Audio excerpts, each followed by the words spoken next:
और यदि 33% आरक्षण दे भी दिया तो सबसे बड़ा प्रश्न यह उठता है कि एससी, एसटी और ओबीसी और मुस्लिम वर्ग की महिलाओं को वास्तविक प्रतिनिधित्व कैसे मिलेगा। अध्यक्ष महोदय, मैं माननीय मंत्री से जानना चाहता हूं, क्या मुस्लिम महिला आधी आबादी में नहीं आती हैं? उत्तर प्रदेश की राजनीति में इन दिनों एक नई जुगलबंदी और एक नई जंग साथ साथ चल रही है। कल तक जो एक दूसरे से दूरी बनाए हुए थे, आज उनके सुर एक क्यों है? महिला आरक्षण बिल पर जब अखिलेश यादव कोटे में कोटा की बात करते हैं तो चंद्रशेखर आजाद उनकी ढाल बनकर खड़े हो जाते हैं। आखिर क्यों चंद्रशेखर बोल रहे हैं अखिलेश यादव की भाषा? क्या ये 2027 की तैयारी है या फिर पीडीए यानी पिछड़ा, दलित और अल्पसंख्यक वोटों के असली मसीहा बनने की होड़? लोकसभा में महिला आरक्षण बिल, नारी शक्ति वंदन अधिनियम पर चर्चा हो रही है। अखिलेश यादव ने मांग की है इसमें पिछड़ा वर्ग यानी ओबीसी और अल्पसंख्यक महिलाओं के लिए अलग से कोटा हो। ठीक यही बात नगीना सांसद चंद्रशेखर आजाद ने भी दोहराई। उन्होंने कहा अगर कोटे में कोटा नहीं तो ये आधी आबादी के साथ धोखा है। अब इसमें आपको पॉइंट समझने होंगे। दोनों जानते हैं कि बिना ओबीसी मुस्लिम दलित गठबंधन के बीजेपी को हराना मुश्किल होगा और चंद्रशेखर खुद को संविधान के रक्षक के तौर पर पेश करते हैं और अखिलेश संविधान बचाओ अभियान चला रहे हैं। बीएसपी के कमजोर होने से जो दलित वोट बैंक छिटका है उसे अखिलेश अपने पाले में चाहते हैं, जबकि चंद्रशेखर उसे अपनी आजाद समाज पार्टी का आधार बनाना चाहते हैं। और यदि 33% आरक्षण दे भी दिया तो सबसे बड़ा प्रश्न यह उठता है कि एससी, एसटी और ओबीसी और मुस्लिम वर्ग की महिलाओं को वास्तविक प्रतिनिधित्व कैसे मिलेगा, क्योंकि वर्तमान व्यवस्था में कोटे के अंदर कोटा कोई प्रावधान नहीं है। इसका सीधा अर्थ यह है कि आरक्षण उन वर्गों तक सीमित रह सकता है जिनके पास पहले से ही सामाजिक, आर्थिक और राजनीतिक संसाधनों तक पहुंच है।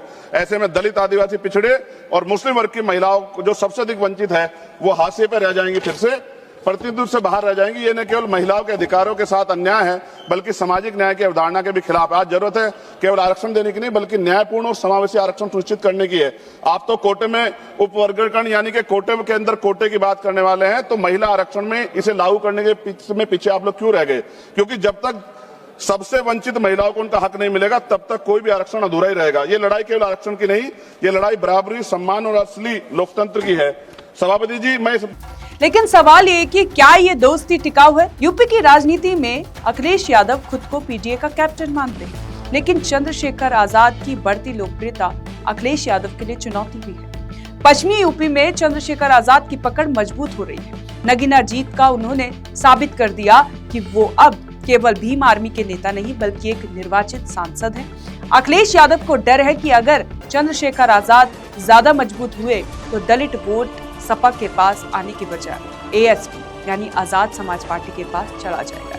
यही वजह है कि कभी साथ दिखने वाले ये नेता उपचुनाव में अक्सर अलग अलग रास्ते पर नजर आते हैं। यूपी की राजनीति की धुरी है मुस्लिम वोट। आइए आंकड़ों पर नजर डालते हैं। यूपी में मुस्लिम आबादी जो है लगभग 19 से 20% है और इसमें जो प्रभावित सीट है पूरे यूपी में वो 140 विधानसभा सीटें हैं और इसमें जो मुख्य दावेदार पार्टी जो है वो कही जाती है अखिलेश यादव यानी सपा, एएसपी यानी चंद्रशेखर आजाद, बीएसपी यानी मायावती।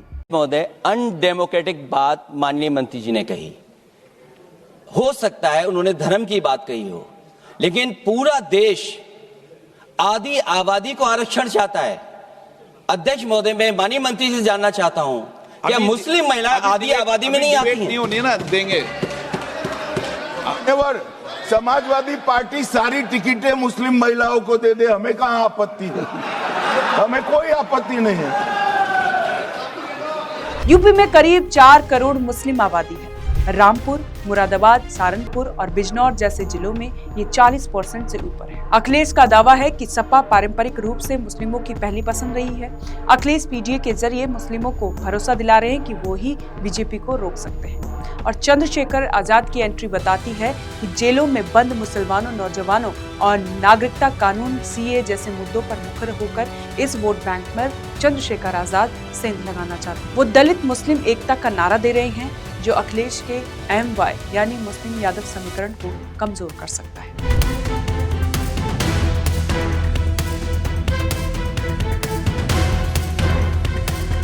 तो कुल मिलाकर ये है कि चंद्रशेखर आजाद फिलहाल अखिलेश यादव की भाषा इसीलिए बोल रहे हैं क्योंकि दुश्मन साझा है भाजपा, लेकिन पर्दे के पीछे वर्चस्व की जंग जारी है। अखिलेश यादव को चंद्रशेखर की धार चाहिए, लेकिन वो उन्हें बड़ा भाई बनने का मौका नहीं देना चाहते।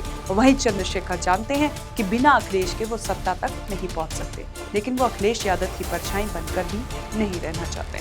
2027 के चुनाव तय करेंगे कि यूपी का असली किंग मेकर कौन है। क्या पीडीए का ये रथ साथ चलेगा या बीच रास्ते में पहिए अलग हो जाएंगे।